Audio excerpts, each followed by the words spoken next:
네, 오늘은 마더스데이죠. 어머니 날인데 교회에서는 어버이 주일로 지킵니다. 한번 몰아서 이렇게 지키는 것인데요. 댁에 돌아가셔서는, 그리고 오늘 교제 시간, 점심 식사 시간에는 남성분들이 우리 어머니들을 더 많이 섬기시겠지만, 오늘 어버이 주일이니까 우리가 예배 때만큼은 서로 인사할 때 서로 좀 수고했다고 인사했으면 좋겠습니다. 옆에 남편과 아내가 앉아 있든지 아니면 모르는 사람이 앉아 있든지 상관하지 마시고 우리 손 한번 꼭 잡으시면서 참 수고 많으셨습니다. 인사하겠습니다.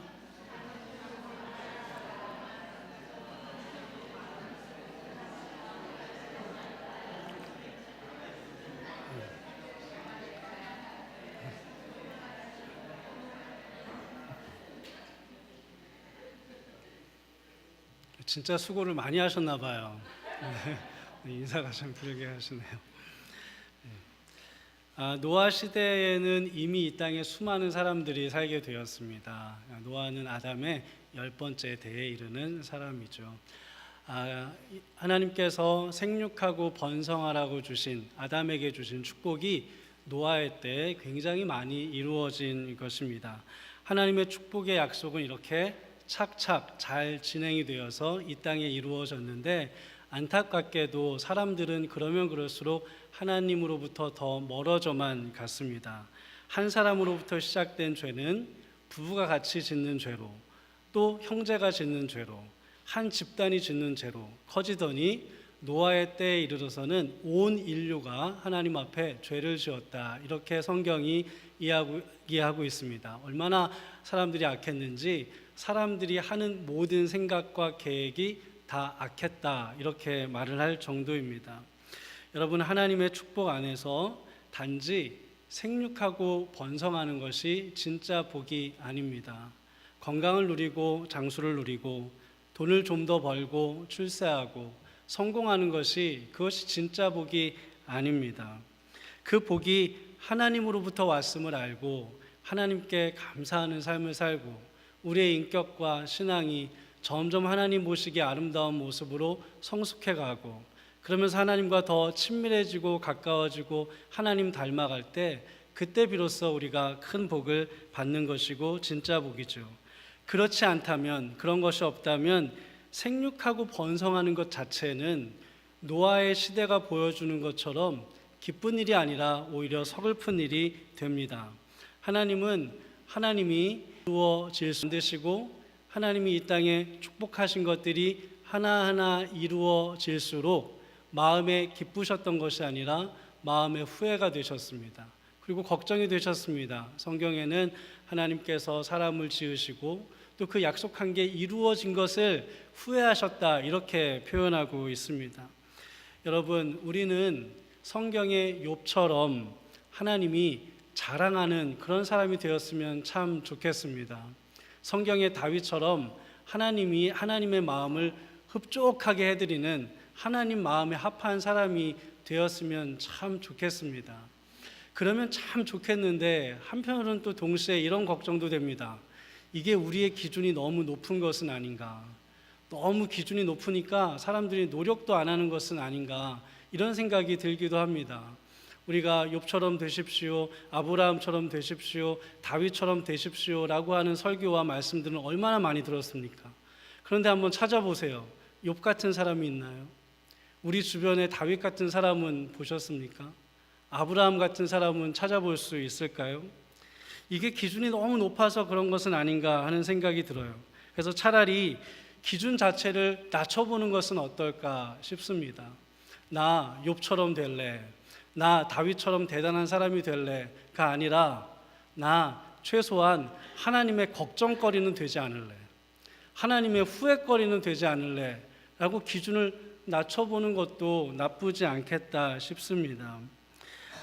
내가 하나님께 대단한 영광은 올리지 못하더라도 우리 다 하나님의 은혜를 통하여서 구원함을 입었는데, 하나님이 구원하셔 놓고 야, 저거 내가 괜히 구원했나? 라고 하는 그런 후회거리는 되지 말자는 것이죠. 우리가 대단히 하나님의 마음을 흡족하게 해드리고 기쁘시게 해드리는 사람은 못 될지언정, 하나님을 걱정시켜드리는 사람은 되지 말자는 겁니다. 저도 예전에는 저 자신에 대한 어떤 기준치가 조금 높았던 것 같습니다. 좀 대단한 사람이라고, 좀 괜찮은 사람이라고 여겼던 모양이에요. 근데 요즘에는 차라리 내가 위대한 목사, 좋은 목사 뭐 이런 것보다 하나님께서 그래도 안수하고 세우셨는데 그렇게 안수하고 세워 놓으셔놓고 야 저거 내가 괜히 목사 만들었나 보다 이렇게 후회하는 그런 후회시켜드리고 걱정시켜드리는 사람은 되지 말자라는 정도로 기준을 확 낮추는 것이 그게 내 수준에 맞겠다 싶은 생각도 듭니다. 하나님의 기쁨이 되면 더더욱 좋겠으나 걱정거리가 되지 않는 것도 그것도 나쁘지 않은 겁니다. 아니 그것도 꽤 괜찮은 것 같습니다. 목회를 할 때도 그렇습니다. 10명의 성도들이 기쁨을 줄 때 그 기쁨의 무게를 이만큼이라고 생각해 보고요. 반대로 한 사람의 성도가 걱정을 줄 때 그 걱정을 또 무게로 달 수 있다고 한번 생각해 보면 그 두 개의 무게를 저울에 달 때 어느 게 더 무거울까요? 저는 한 사람이 주는 걱정의 무게가 더 무겁더라고요. 그런데 그것이 예수님도 그러시지 않았을까라고 생각이 드는 게 잃은 양 한 마리의 비유를 우리가 알지 않습니까? 그 비유가 말해주는 게 뭘까 생각해 보면 예수님은 99마리가 주는 그 만족의 무게보다 한 마리가 주는 그 걱정의 무게가 더 크셨던 것 같아요. 그게 더 크셨으니까 99마리 남겨두고 그 걱정스러운 한 마리 찾아가시지 않습니까? 한 사람이 속을 썩이면 99사람이 기쁨을 주어도 아물지 않는 것이죠. 그게 상쇄가 되지 않는 것입니다. 그러니 우리가 하나님 나라에 하나님께 걱정거리 되지 않는 것, 후회거리 되지 않는 것도 사실은 꽤 괜찮은 겁니다. 우리는 최소한 하나님의 걱정거리, 근심거리, 후회거리는 되지 말아야겠습니다. 하나님은 사람을 만드시고 그들에게 복을 주신 것을 후회하셨습니다. 하지만 그래도 인류에게 새로운 기회를 주시고 싶으셨어요. 그래서 노아를 선택하셨습니다. 그리고 그와 그의 가족을 구원하셨습니다. 우리가 신앙생활을 굉장히 오래 하고 설교를 오래 듣고 많이 배우고 그래도 자꾸 망각하게 되는 신앙의 기본적인 것 중에 하나가 구원의 과정인 것 같아요. 구원은 사람의 공로, 그 다음이 그 공로에 대한 하나님의 은혜, 그리고 구원, 이러한 방식으로 전개되는 것이 아닙니다. 이것은 우리가 산수의 구구단을 외우는 것처럼 기독교의 아주 기본적인 구원의 방식입니다. 그런데 우리가 이것을 알기는 아는데 실생활에 적용할 때 우리가 진짜 신앙생활할 때는 잘 우리의 믿음에 적용하지 못하는 것 같아요. 이를테면 왜 하나님은 구원받을 사람으로 노아를 선택하셨을까요? 라고 누군가가 여러분에게 묻는다면 여러분은 무엇라고 대답을 하시겠습니까? 우리는 무의식적으로 어쩌면 성경에서 읽은 가락이 있어서 이렇게 설명할지도 모릅니다. 노아는 당대에 의롭고 흠이 없는 사람이었으니까요. 그런데 만약에 우리가 그렇게 대답을 한다면 이미 벌써 출발점이 틀린 것이죠. 우리가 잘못 생각하고 있는 것입니다. 창세기 6장 9절은 노아에 대해서 그 당대에 의롭고 흠이 없는 사람이라고 설명하고 있기는 있지만 노아가 괜찮은 사람이어서 하나님이 그에게 은혜 주신 것도 그가 정말 의로운 사람이어서 구원받은 것도 아닙니다. 이 말씀이 9절에 있는데 그거보다 앞서서 8절에 이미 이렇게 나와 있습니다. 그러나 노아는 여호와께 은혜를 입었더라. 여기서 그러나는 하나님께서 이 땅에 대해서 너무 후회하시고 실망하셔서 다 심판할 거야. 그러나 이런 말입니다. 그러나 노아는 여호와께 은혜를 입었습니다. 이게 먼저인 거죠. 사람은 아무리 선하고 의로워도 자신의 공로로는 구원에 이를 수가 없습니다. 그럼 구원받을 사람을 선택하시는 하나님의 기준은 과연 뭔가? 뭘까요? 그것은 아무도 모른다입니다. 그것을 굳이 용어로 설명하자면 하나님의 자유로운 선택일 뿐입니다. 하나님의 자유, 이 하나님의 자유는 우리에게는 감추어진 구원의 신비입니다. 우리가 단지 할 수 있는 것은 하나님이 무엇을 선택하시든 그냥 순종할 뿐이죠. 그것이 아니라 구원은 공로, 은혜, 구원으로 진행되는 것이 아니라 제일 먼저는 무엇보다 하나님의 은혜, 그 다음에 그 은혜에 대한 반응으로서의 순종 혹은 다른 말로 믿음, 그런 다음이 구원입니다. 이 순서로 진행되는 것이죠. 그래서 오늘 히브리서 본문이 노아를 아주 지금 높이 평가하고 있잖아요. 지금 히브리서 본문이 노아를 높이 평가하는 것은 그가 그 당대의 의롭고 완전한 사람이었기 때문이 아닙니다. 그것을 평가하는 게 아닙니다. 하나님의 은혜를 입은 후에 아주 거대한 방주 제작이라는 얼토당토 않는, 어쩌면 한 사람이 감당할 수 없는 그런 일을 하는 사람으로 선택받은 후에 그 노아가 보여준 순종, 그 믿음을 높게 평가하고 있는 거예요. 그러니까 하나님의 은혜와 구원 사이에 우리에게 필연적으로 요구되는 것이 바로 이 순종이란 말입니다. 우리가 드린 예배의 횟수나 우리가 들은 설교의 횟수나 우리가 다닌 교회의 연수가 아닙니다. 제가 예전에 어떤 것을 좀 배우고 싶어서 인터넷 카페에 이렇게 가입을 한 적이 있습니다. 그런데 이렇게 가입을 하고 보니까 아무나 글을 못 읽게 해놨어요.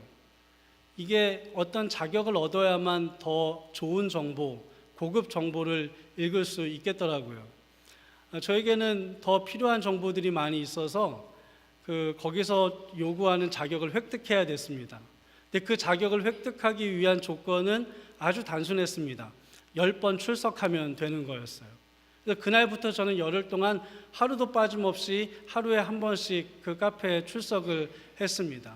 그리고 10번이 채워지자 자연스럽게 자동적으로 저에게 묻지도 않고 저는 특별한 자격을 얻을 수가 있었습니다.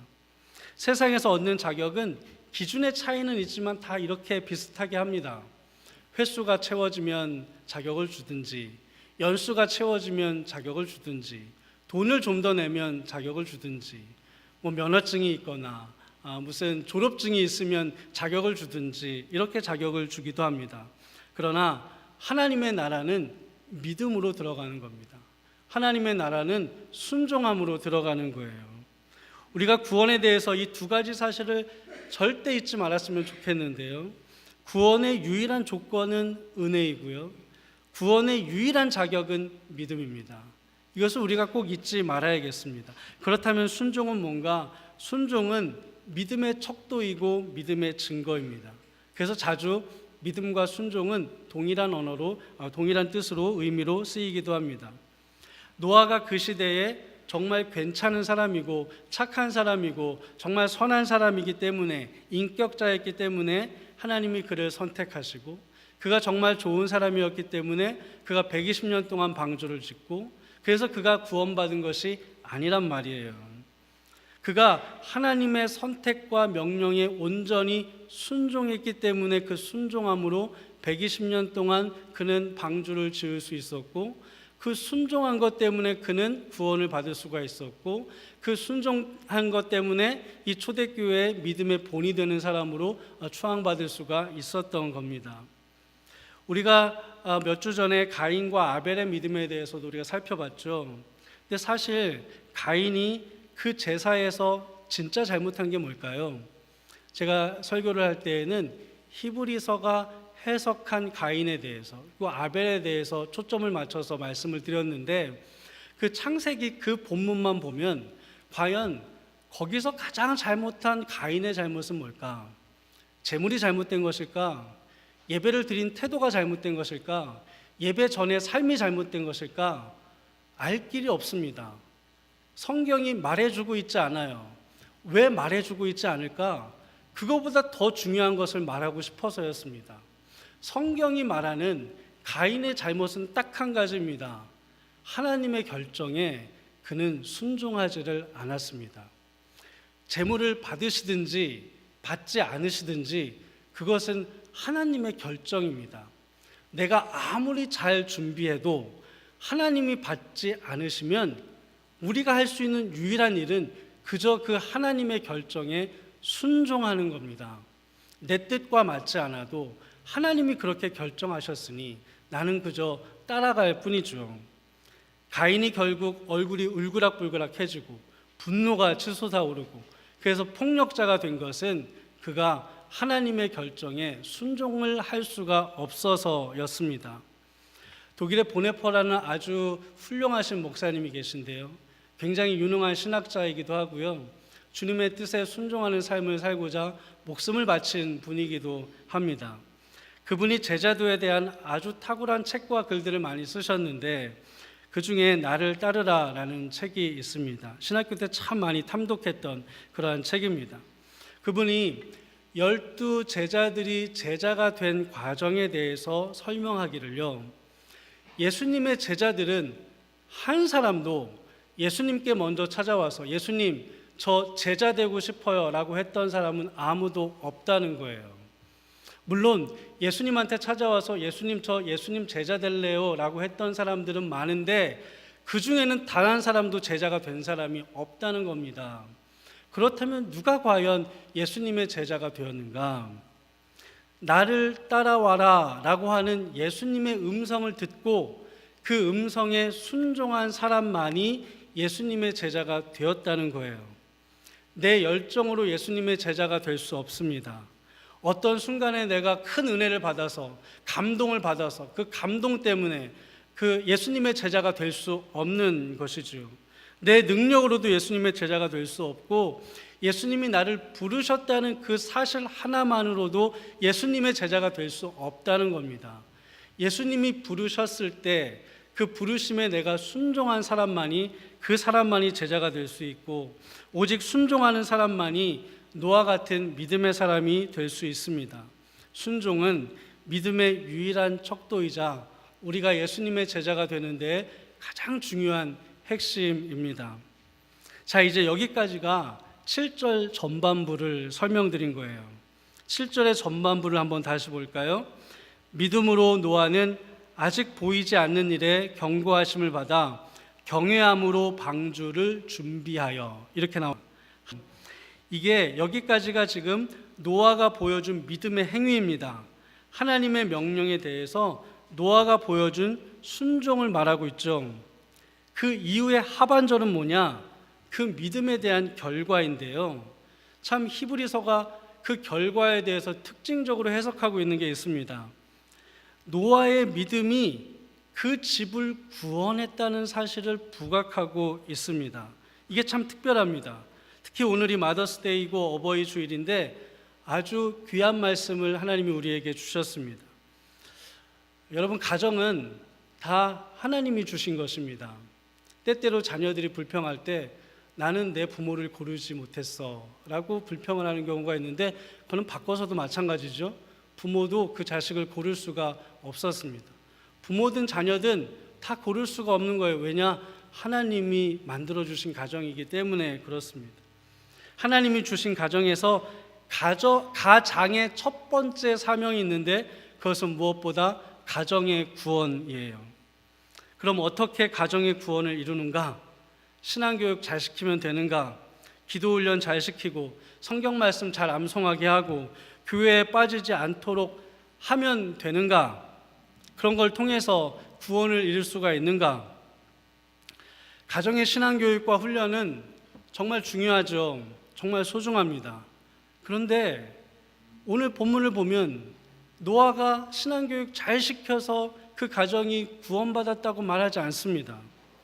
오늘 본문이 우리에게 말해주는 바는 한 가정이 구원에 이르는 길은 하나님이 당신의 가정의 가장으로 세운 그 사람, 아버지 혹은 어머니의 믿음에 의해서라고 말을 하고 있습니다. 우리 이민 크리스찬 1세대들은 이민자 1세대들은요 나름대로 자녀들에게 신앙교육을 저는 잘 시켰다고 그렇게 믿습니다. 너 교회 안 가도 돼 라고 말하는 부모보다는 그래도 너 교회 가야 돼, 너 기도해야 돼 라고 말하는 부모들이 더 많았습니다. 그런데 결과는 어떻습니까?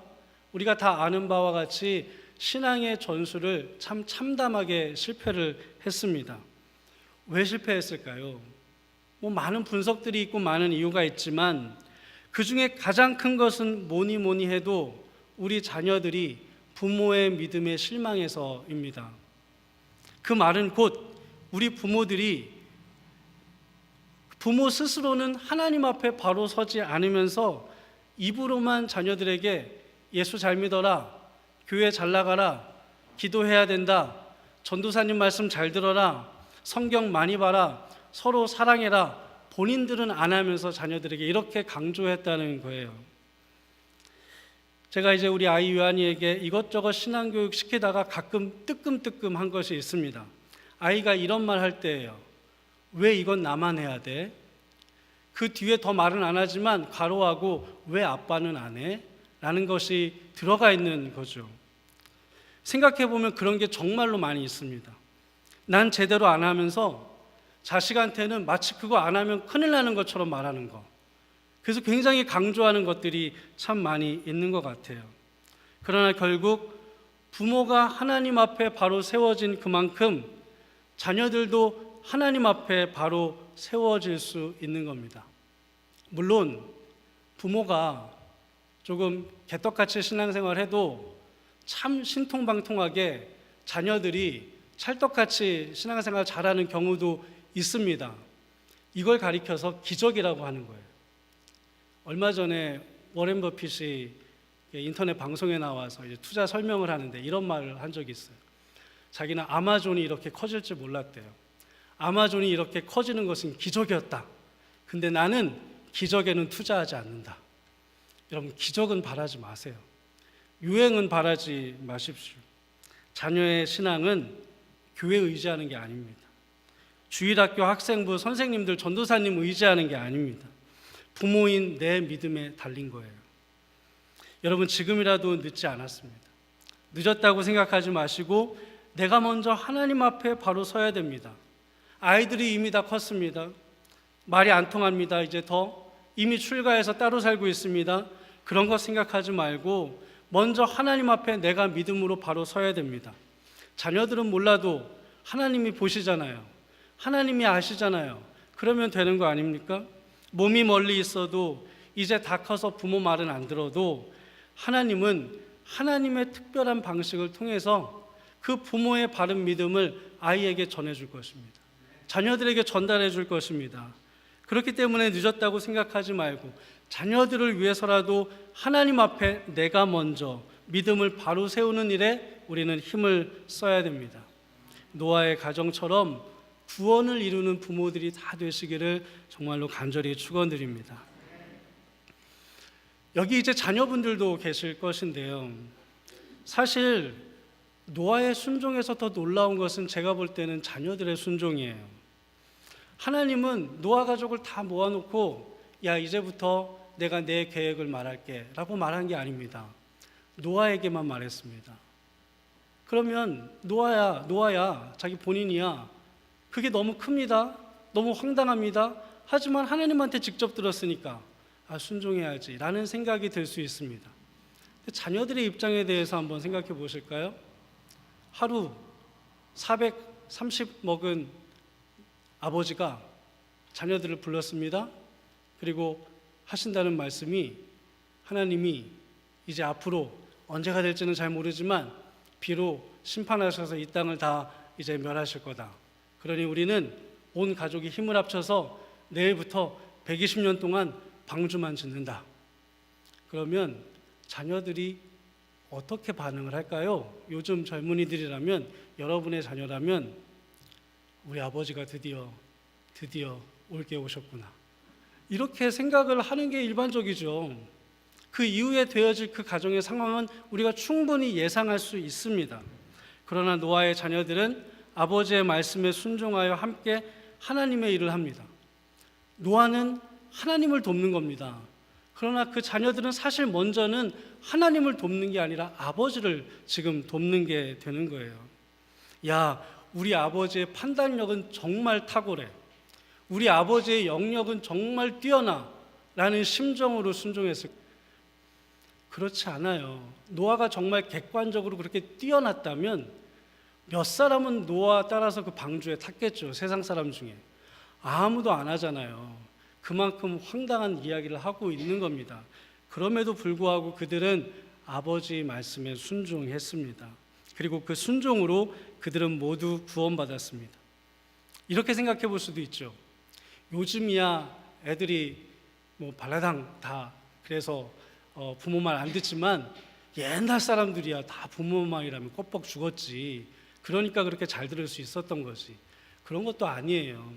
아브라함이 롯에게 소돔과 고모라 성 이제 다 멸망한다. 그러니 너희 가족 다 나와야 산다 했습니다. 롯이 그 말을 듣고 삼촌 말 딱 듣고요. 가족 소집했습니다. 우리 삼촌이 그러는데 하나님이 그렇게 하신대. 우리 여기서 나가야 살아 라고 했더니 그의 딸들과 사위들이 그 말 안 듣고 아버지 말 안 듣고 거기에 남았습니다. 그래서 그들은 다 멸망받았습니다. 옛날 사람이라서 말 잘 들은 거 아니에요. 자녀들은 옛이나 요즘이나 똑같이 다 말 안 듣는 것이죠. 내가 아직 믿음이 연약할 때, 아직 신앙이 뭔지 잘 모를 때, 아니 때로 잘 이해가 안 가도 믿음의 부모에게 순종하는 것이 정말 가장 유익한 거예요. 아버지는 하나님께 순종하고 자녀들은 부모에게 순종하여 한 가정이 믿음의 가정이 되고 한 가정이 하나님이 기뻐하시는 가정이 된 것이 성경에 참 여러 번 나옵니다. 오늘 본문이 그렇고 아브라함과 이삭이 그렇지 않습니까? 여러분, 5월은 이제 가정의 달입니다. 하나님이 가정을 주신 이유들을 잘 한번 생각해 보셨으면 좋겠어요. 앞에서도 말씀했지만 우리는 적어도 하나님의 걱정과 후회가 되는 그런 가정은 되지 말아야겠습니다. 우리 모두가 노아처럼 믿음의 부모가 되고 노아의 자녀들처럼 부모에게 순종하는 자녀가 되어서 노아 가정처럼 믿음으로 구원받는 가정이 되기를 주의 이름으로 간절히 축원드립니다. 기도하겠습니다.